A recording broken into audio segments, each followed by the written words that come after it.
నమస్తే, తెలుగు రాజ్యంకి స్వాగతం. నేను మీ సంధ్య. చిరంజీవి గారి సినిమాలకు సంబంధించి అంటే ఒక సినిమాకు సంబంధించి చిరంజీవి గారు విలన్గా చేసిన ఏకైక సినిమా ఇదే తెలుసా మీకు అంటూ ఒక చిన్న కామెంట్ చేయడం జరిగింది. అయితే ఇది ఒకటే కాదు, చాలా సినిమాలు ఉన్నాయి అంటూ మన నెటిజన్స్ రెస్పాండ్ అవ్వడం జరిగింది. అంటే అసలు వచ్చిన సందర్భం ఏంటి, ఆ షార్ట్ కట్ చేసి పెట్టడం వల్ల వాళ్ళు కమెంట్స్ రూపంలో తెలియజేశారు. గతంలో అంతకుముందు చేసిన సినిమాల గురించి కూడా చెప్పాము. బట్ ఎందుకు వచ్చింది, కేవలం ఆ ఒక్క సినిమాలోనే విలన్గా ఆయన చేశారని ఎందుకు చెప్పడం జరిగింది తెలుసుకునే ప్రయత్నం చేద్దాం. చరిత్రకారులు సినీ రాజకీయ విశ్లేషకుడు చిలగడ్డ శ్రీకాంత్ గారు మనతో ఉన్నారు. ఆయన మాటల్లో. శ్రీకాంత్ గారు నమస్తే. నమస్కారం. సినిమాలో నుంచి మన వాళ్ళు షార్ట్ కట్ చేశారు. చిరంజీవి గారు హీరోగా విలన్గా ఏకైక సినిమా అదొక్కటే, అది చిరంజీవి సినిమా అని మీరు చెప్పారు. అదేంటి, అంతకుముందు పున్నమనాయకు చేశారు, 47 days చేశారు, అసలు కెరీర్లో ఇది కథ కాదు ఇవి చేశాడు కదా, ఈయన ఒకటే సినిమా అంటాడేంటి అంటూ కామెంట్లు వస్తున్నాయి. మరి అది ఏ సందర్భంలో మనం చెప్పామన్నది ఒక్కసారి మనం ఆయన స్టార్ హీరోగా అవతరించిన తర్వాత ఆయన విలన్ గా కూడా నటించిన సినిమా చిరంజీవి. ఎందుకంటే పరిస్థితుల ప్రభావం వల్ల హీరో ఒక తప్పు చేసి ఆ తప్పు కప్పిపుచ్చుకోవడానికి చాలా తప్పులు చేసి తండ్రి బాధ్యతాయుతమైనటువంటి పోలీస్ అధికారి ఆయన మీదకు ఎక్కడైనా వస్తుంది, ఆయన పరువుకు భంగం వాటిల్తుందని తండ్రిని కాపాడడానికి తాను ప్రాణాలు విడిచేటటువంటి పాత్ర చిరంజీవి గారిది.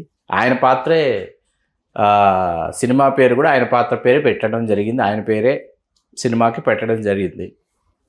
చిరంజీవి గారు ససేమిరా ఆయన పేరు పెట్టడానికి ఒప్పుకోలేదు. సినిమాలో ఆయన పేరు చిరంజీవి అయినప్పటికీ ఆయన అసలు తన పేరు సినిమాకి టైటిల్గా పెట్టడానికి ఆయన ఒప్పుకోవాలి, అంగీకరించాల. నానే రాజా అని కన్నడంలో రవిచంద్రన్ గారు చేసిన, ఆయన తొలినాళ్లలో ఆయన చేసిన సినిమా. అప్పటికి ఆయనకి ఏ ఇమేజ్ లేదు రవిచంద్రన్ గారు. దాంతో ఆ పాత్రకి విపరీతంగా పేరు వచ్చింది. సినిమా కూడా అక్కడ మంచి హిట్ అయింది కన్నడంలో. అది కైకాల సత్యనారాయణ గారు చూశారు. ఆ సినిమా చూసి ఆయన విపరీతంగా నచ్చేసి కైకాల సత్యనారాయణ గారు ఏమనుకున్నారంటే as it is Kannada film Telugu dub చేసి అందులో ఇన్వెస్టిగేటివ్ పోలీస్ ఆఫీసర్ పాత్ర అంబరీష్ గారు చేశారు. ఆ పాత్రని చిరంజీవి గారి చేత రీషూట్ చేయించి ఆ పాత్ర వరకు చేస్తే అద్భుతంగా ఉంటుంది సినిమా అని చెప్పి ఆయన తన కుమారులు లక్ష్మీనారాయణ గారు, రామారావు గారు, కైకాల సత్యనారాయణ గారి కుమారులు, వాళ్ళిద్దరు నిర్మాతలుగా అనుకుని అజయ్ క్రియేషన్స్ అనే కొత్త సంస్థని రిజిస్టర్ చేసిందంతా కైకాల సత్యనారాయణ గారు, కైకాల నాగేశ్వరరావు గారు అయినప్పటికీ వీళ్ళు చిరంజీవి గారిని వెళ్ళి కలిశారు. సత్యనారాయణ గారు, నాగేశ్వరరావు గారు కలిసి సినిమా చూడమని అడిగారు. చూశారు చిరంజీవి గారు. చూసి ఆయన రవిచంద్రన్ పాత్ర కనెక్ట్ అయిపోయాడు, హీరో పాత్ర అయిపోయి నేను చేస్తే ఈ సినిమా చేస్తాను అన్నాడు. ఈ పాత్ర చేస్తాను, హీరో పాత్రే చేస్తా అంటే అదేంటది ఆ పాత్ర అయితే బాగుంటుందని అనుకున్నాము. కానీ వాళ్ళకి ఆనందం, చిరంజీవి గారి డేట్లు దొరికితే చాలు, చిరంజీవి గారితో సినిమా తీస్తే చాలు అనుకునేటటువంటి పరిస్థితి 1985లో విడుదలైంది. 84లో ఇదంతా జరిగింది. 85లో విడుదలైన సినిమాలు ఏవేవి? కొండవీటి రాజా, ఈ చిరంజీవి, తర్వాత చట్టంతో పోరాటం. ఫస్ట్ చట్టంతో పోరాటం విడుదలైంది. అడవి దొంగ, విజేత, ఇవన్నీ కూడా అదే సంవత్సరం అనమాట. జ్వాల, పులి, ఇవన్నీ, రక్త సింధూరం, హీరోగా మీకు కొండవీటి రాజు 86లో వచ్చింది. నేను అనేది చట్టంతో పోరాటం అనమాట. వరుసగా ఈ సినిమాలన్నీ 1986. ఇందులో మనకి ఈ సినిమా మూడో సినిమాగా విడుదలైంది ఆ సంవత్సరం 1985లో. విడుదలయ్యేటప్పటికి ఏంటంటే చిరంజీవి గారి పాత్ర చేస్తానన్నారని చాలా సంబరపడిపోయి చిరంజీవి గారి పేరే సినిమాకి పెట్టి చిరంజీవి గారి పాత్ర అసలు అద్భుతం. చిరంజీవి గారు చెయ్యాలి అని అనుకున్న పాత్రను రంగనాథ్ గారు చేశారు. అక్కడ అంబరీష్ గారు చేసిన పాత్ర ఇక్కడ రంగనాథ్ గారు చేశారు. నాకు సత్యనారాయణ గారికి చిరంజీవి గారికి మధ్య బాండింగ్ ఒకటి చాలా బాగుంటుంది సినిమాలో. అట్లాగే ఇందులో ఇద్దరు హీరోయిన్లు, విజయశాంతి గారు, భానుప్రియ గారు బ్లైండ్ క్యారెక్టర్ చేశారు. భానుప్రియని ప్రేమించే పాత్రలో మురళీమోహన్ గారు చేశారు. సుత్వీరభద్ర, సుత్తివేలు, వాళ్ళది ఒక ట్రాక్, అది కన్నడం ఒరిజినల్లో లేదు, తెలుగులో ఆ ట్రాక్ తీసుకొచ్చారు. నూతన్ ప్రసాద్ గారిది అద్భుతమైన పాత్ర, పాలవాడి పాత్ర అనమాట, పాలు పోస్తుంటాడు, చాలా అద్భుతమైన పాత్ర. ఇక్కడ ఏమైందంటే చిరంజీవి గారు అప్పటికి రోజుకి 4 షిఫ్ట్లు పనిచేస్తున్నారు. అంటే నాన్ స్టాప్ 18 hours షూటింగ్ ఉంటుంది చిరంజీవి గారికి, నాన్ స్టాప్ 18 hours. అట్లాంటిది సరే ఇంకొక 4-5 గంటలు పనిచేస్తాను అని వీళ్ళకి సాయంత్రం 6 తర్వాత టైం ఇచ్చారు. 6 నుంచి షూటింగ్ అనమాట చిరంజీవి గారు. ఈవినింగ్ 6 నుంచి షూటింగ్ అనేటప్పటికి ఆయన సోలో సీన్స్ ఇవన్నీ ఓకే, ప్రాబ్లంలో చేసేస్తారు. కాంబినేషన్ ఉన్నప్పుడే మిగతా వాళ్ళందరూ, సత్యనారాయణ గారు నిర్మాత అయినా ఆయన ఆర్టిస్ట్గా ఆయన బిజీ, రంగనాథ్ గారు బిజీ, నూతన్ ప్రసాద్ గారు బిజీ, సుత్వీరభద్రరావు వేలైతే చెప్పాల్సిన పని లేదు. అట్లా అందరు బిజీ అనమాట. అసలు అసలు మీకు 30 రోజుల్లో జరగాల్సిన షూటింగ్ 3 నెలలు పట్టింది ఇలా బిజీల వల్ల అడ్జస్ట్ అవ్వక. అది మనకు సినిమాలో కూడా కనిపిస్తుంది మనకు అది. అని చిరంజీవి గారు ఎక్స్ట్రాడినరీగా పెర్ఫామ్ చేశారు. ఎక్స్ట్రాడినరీగా పెర్ఫామ్ చేశారు. కాకపోతే ఒక తప్పుని కప్పిపుచ్చడానికి తప్పు మీద తప్పు చేసుకుంటూ వెళ్ళిపోతారు. అప్పటికేంటంటే చిరంజీవి గారు ఒక హీమ్యాన్ అంటే చిరంజీవి గారు అనేటటువంటి ఒక ఇమేజ్. చిరంజీవి గారు ఏదైనా సాధించగలిగేటటువంటి హీరో ఎవరు అంటే చిరంజీవి గారు అనేటువంటి పరిస్థితుల్లో ఆయన విధివంచితుడైనటువంటి పాత్రలో నటించడం ప్రేక్షకులు అంగీకరించలేకపోయారు. ఎందుకంటే స్టార్ హీరో అయిపోయారు. ట్రాన్స్ఫర్మేషన్ ఎంత సీరియస్గా స్పీడ్గా ఉంది చిరంజీవి గారు ట్రాన్స్ఫర్మేషన్ అంటే 83, 84, 80గా 3 సంవత్సరాలు చూస్తే 8 సినిమాలు 10 సినిమాలు 8 సినిమాలు 10 సినిమాలు అలా కనిపిస్తాయి అన్నమాట. వాటిలో మీకు 2 ఫ్లాప్ అయితే 6 సూపర్ డూపర్ హిట్స్, కనీ విని ఎరుగని సూపర్ డూపర్ హిట్స్. అంటే థియేటర్స్ ఫుల్ అయిపోయి టికెట్లు దొరక్క సినిమాలు పుంకాలుగా ప్రేక్షకులు చిరంజీవి గారి సినిమాయే చూడాలి. చిరంజీవి గారి సినిమా చూడటం అనేది ఒక సోషల్ హ్యాబిట్గా మారినటువంటి సమయం ఈ 83, 84, 80. అలాంటిది 85లో ఈ సినిమా విడుదలయ్యేటప్పటికి ప్రేక్షకులు ఒక్కసారిగా ఎక్స్పెక్టేషన్స్ ఎక్కడ పెరిగాయంటే చిరంజీవి అనే టైటిల్ చిరంజీవి గారి సినిమాకు పెట్టేటప్పటికి ఎక్స్పెక్టేషన్స్ ఎక్కడికో వెళ్ళిపోయాయి. ఓకే, అంటే చిరకాలం జీవించేవాడని అర్థం. అక్కడేమో ఆయన చచ్చిపోతాడు అనమాట. అది ప్రేక్షకులు దాన్ని యాంటీ సెంటిమెంట్గా తీసుకున్నారన్నమాట. తీసుకోవడం వల్ల సినిమా పరాజయం పాలైంది. ఓకే, లేకపోతే అసలు నిజంగా ఇప్పటికీ సినిమా చూస్తుంటే చిరంజీవి గారు చాలా చాలా చాలా బాగా చేశారు. కానీ కైకాల సత్యనారాయణ గారి జడ్జిమెంట్ కరెక్ట్ అనిపిస్తుంది. రవిచంద్రన్ గారు as it is Kannada cinema Ravichandran గారే చేసి అంబరీష్ క్యారెక్టరు చిరంజీవి గారు చేసి ఉంటే ఇంకోలా ఉండేది సినిమా. నిజంగా ఒక కొత్త ఫీల్ వచ్చేదని అనిపిస్తుంది.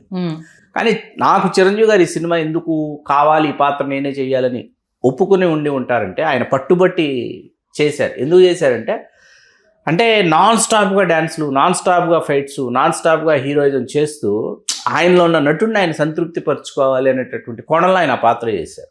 మనం అందరం స్వయం కృషి, ఆరాధన, రుద్రవీణ వీటి గురించి మాట్లాడతాం కానీ చిరంజీవి అలా చేశాడు. ఆయనలోని నటుడిని ముందు సంతృప్తి పరచుకోవాలి. 85 చట్టంతో పోరాటం, ఈ చట్టంతో పోరాటం, దొంగ back to back super hits. ఆ 2 సూపర్ హిట్స్ తర్వాత ఈ సినిమా వచ్చింది చిరంజీవి ఫ్లాప్. దాని తర్వాత మీకు జ్వాల, రక్తసింధూరం, అడవి దొంగ, పులి, విజేత ఇలా ఉంటుంది మీకు. వీటిలో జ్వాల, మన పులి 2 పక్కన పెడితే మిగతా సినిమాలన్నీ చట్టంతో పోరాటం, దొంగ, రక్తసింధూరం, అడవి దొంగ, విజేత ఎంత పెద్ద హిట్లు.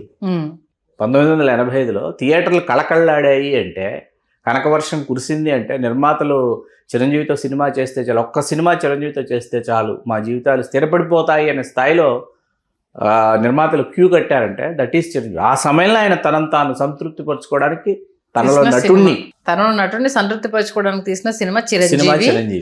ఎందుకు మీరు వన్ అండ్ ఓన్లీ విలన్ గా చేసిన సినిమా అన్నారంటే ఆఫ్టర్ హీరో తర్వాత చేసిన నాట్ హీరో, ఆఫ్టర్ స్టార్ అయిపోయాడు. అప్పటికి స్టార్ అయిపోయిన తర్వాత ఒక చచ్చిపోయే హీరోయే విలను చచ్చిపోతాడనే పాత్ర చేయాలంటే చాలా ధైర్యం కావాలన్నమాట. ఆ ధైర్యం ఆయన చేశాడు. ఆయన ప్రీవియస్లీ చేసిన సినిమాలో బోల్డ్ సినిమాలో అసలు కుక్క కాటుకు చెప్పు దెబ్బకి మించిన విలని ఇది కథ కాదు కంటే ఘోరమైన విలని కుక్క కాటుకు చెప్పు దెబ్బ. ఇది కథ కాదులో భార్యనే బాధించేటటువంటి శాడిస్ట్ కదా. కుక్క కాటుకు చెప్పు దెబ్బ అది కాదు. ఇప్పుడు మాధవి ఉన్నారు హీరోయిన్, ఆవిడ ఈయనని ప్రేమించలా, చిరాకు పడుతున్నారు, ద్వేషించుకుంటున్నారు, అసహించుకుంటున్నారు. ఈమె ఇంకొకరిని ప్రేమిస్తోంది. ఎవరిని ప్రేమిస్తోంది? ఇతని స్నేహితుడినే ప్రేమిస్తోందని తెలుసు. చిరంజీవి గారికి కూడా తెలుసు నా స్నేహితుడినే ప్రేమిస్తోంది మాధవిని తెలుసు.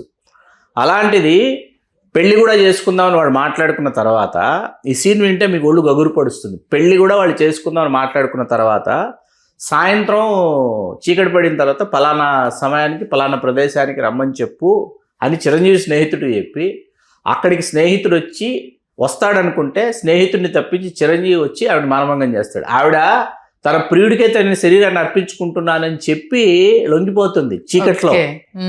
అసలు ఆ సీన్ అయిపోయిన తర్వాత వాళ్ళిద్దరి మధ్య శృంగారం అది అంతా అయిపోయిన తర్వాత చిరంజీవి గారు లేచి ఒక సిగరెట్ వెలిగించుకుని తిరిగి డైలాగ్స్ చెప్తాడు. ఒక్కసారిగా ఈవిడ ఎంత బాధ ఉంటుంది, ప్రియుడికి నన్ను నేను అర్పించుకున్నాను, పెళ్లి చేసుకునే వాడికి కాబోయేవాడికి నన్ను నేను అర్పించుకున్నాను అంటే, కాదు నేను ఎవరినైతే అసహించుకుంటున్నాను వాడికి నేను లొంగిపోయానన్న తెలిసి ఆవిడ ఎంత విలువిల్లాడు. అసలు మీరు క్లైమాక్స్ పిఎల్ నారాయణ గారు క్లైమాక్స్ అండి.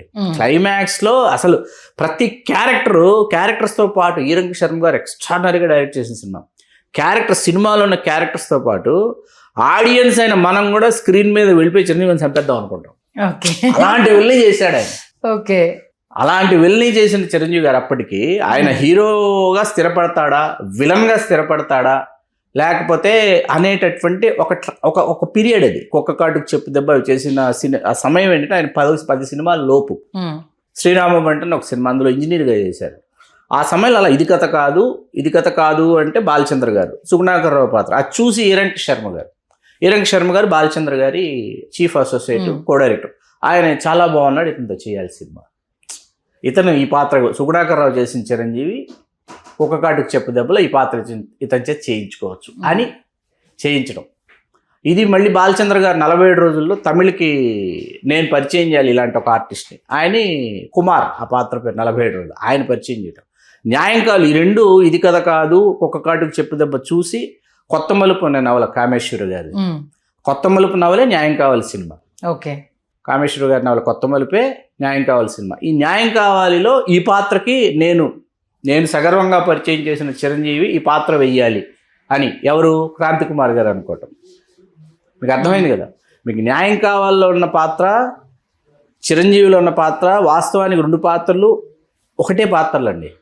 న్యాయం కావాలో ఏంటి, ప్రేమించిన అమ్మాయిని ప్రేమించానని చెప్పి పెళ్లి చేసుకుంటానని చెప్పి ఆ అమ్మాయి శీలాన్ని దోచుకునేటటువంటి వాడి పాత్ర పెళ్లి చేసుకోడు. వాడు అమ్మాయిని కేవలం అందుకోసమే వాడు అమ్మాయి వెంటపడ్డాడు.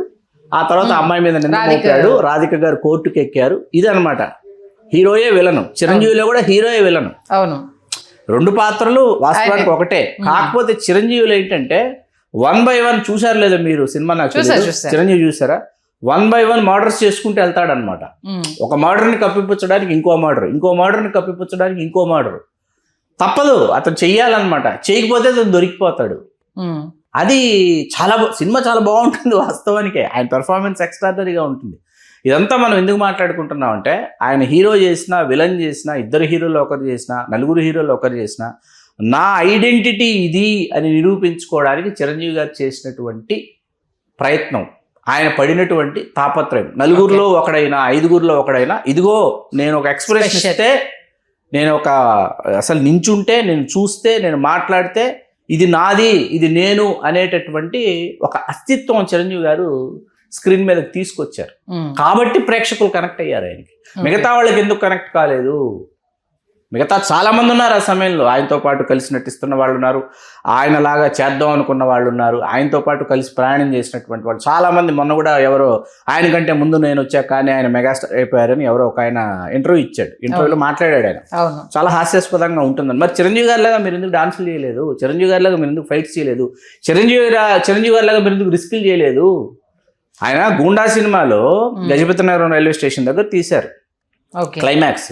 ఆ రైలు చక్రాల కింద కాళ్ళు పెట్టేసి రన్నింగ్ ట్రైన్లో కింద కాళ్ళు పెట్టాడు ఆయన. కాళ్ళు పెట్టి దాన్ని పట్టుకున్న షార్ట్స్ తీయమన్నారు. మరి మీరు ఎందుకు చేయలేదు? ఆయన ఎందుకు చేశారు?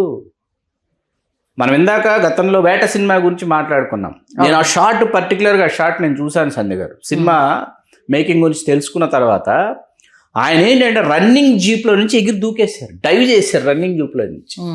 రన్నింగ్ జీప్లో నుంచి డైవ్ చేసి కింద పడిన తర్వాత లేచి పరిగెత్తాలి. రన్నింగ్ జీప్లో నుంచి ఆయన ఎగిరి డైవ్ చేసి పడింది చిరంజీవి గారు కాదని డబల్ చెక్ చేశారు సినిమా. చిరంజీవి గారు రన్నింగ్ జీప్లో నుంచి డైవ్ చేసేసారు. డైవ్ చేసేసి చిరంజీవి గారు అక్కడి నుంచి చిరంజీవి గారు లేచి పరిగెడుతున్న క్రమంలో ఏంటంటే కుడికాలి పాదం మడత పడిపోయి వాచిపోయినా ఆయన షూటింగ్లో అలాగే షూట్ చేశారు. అలాగే ఫైట్ సీక్వెన్సెస్లో పాల్గొని మధ్యాహ్నం వరకు కాలు మొత్తం వాచిపోతే అప్పుడు ఆయన చెన్నైకి తీసుకురావడం జరిగింది. ఆయన నేను చేయను మీకు మంచుపల్లకి సడన్గా మనిషే మణిదీపం సాంగ్ ప్లాన్ చేశారు.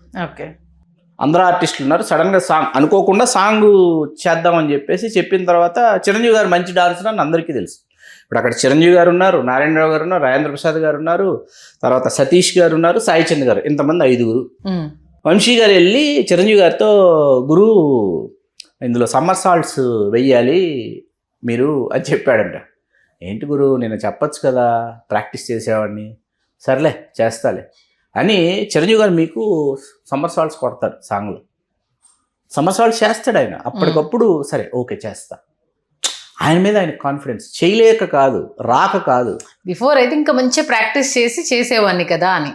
అది ఆ క్రమశిక్షణ అనేది, ఆ భయం అనేది ఇప్పటికీ చిరంజీవి గారిలో ఉంది. సంజయ్ గారు ఇవాళకి ఉంది, చిరంజీవి గారు ఓకే ఇవాళకి ఉంది. వన్ అండ్ ఓన్లీ సినిమా అన్నది ఏంటంటే హీరోగా ట్రాన్స్ఫార్మ్ అయిన తర్వాత విలనీగా చేసిన one and only cinema Chiranjeevi. అది స్టార్ అయిన తర్వాత అంటే మనం ఏం మాట్లాడుతున్నామని మన వ్యూవర్స్ చాలా నిశ్చితంగా వింటున్నారు. ప్రతి దానికి వాళ్ళ దగ్గర ఒకవేళ మనం ఇన్ఫర్మేషన్ మిస్ అయినా, లేదు సార్ ఇది ఇట్లా ఉంది పాయింట్ ఒకసారి చూడండి అనేసి అని, ఇది మీరు మిస్ అయిపోయారేమో దీని గురించి చెప్పలేదు అనేసి అని కామెంట్లు పెట్టడం కానీ చేస్తున్నారు. ఆ షార్ట్ బాగా వైరల్ అయింది. అది చాలా మంది చూడడంతో కింద కామెంట్స్ పెట్టారు, ఇదేంటి వన్ అండ్ ఓన్లీ సినిమా అంటారు ఈయన అనేసి అని. అంటే మన వాళ్ళు మధ్యలోది కట్ చేశారు. బిఫోర్ దాని గురించి ఎంత డిస్కషన్ అయినా, కాకపోతే ఎందుకు ఈ సినిమా గురించి పర్టికులర్గా చెప్పామనేది మనం కూడా అక్కడ మిస్ అయిపోయాం కాబట్టి చాలా ఇష్టం. ఫస్ట్ సాంగ్ సరదాగా వచ్చేసామని ఒక పాట చాలా బాగుంటాయి. మొత్తానికైతే వన్ అండ్ ఓన్లీ సినిమా అని అనడానికి రీజన్ ని చాలా స్పష్టంగా తెలియజేశారు. ధన్యవాదాలు శ్రీ. ధన్యవాదాలు సంధ్య గారు.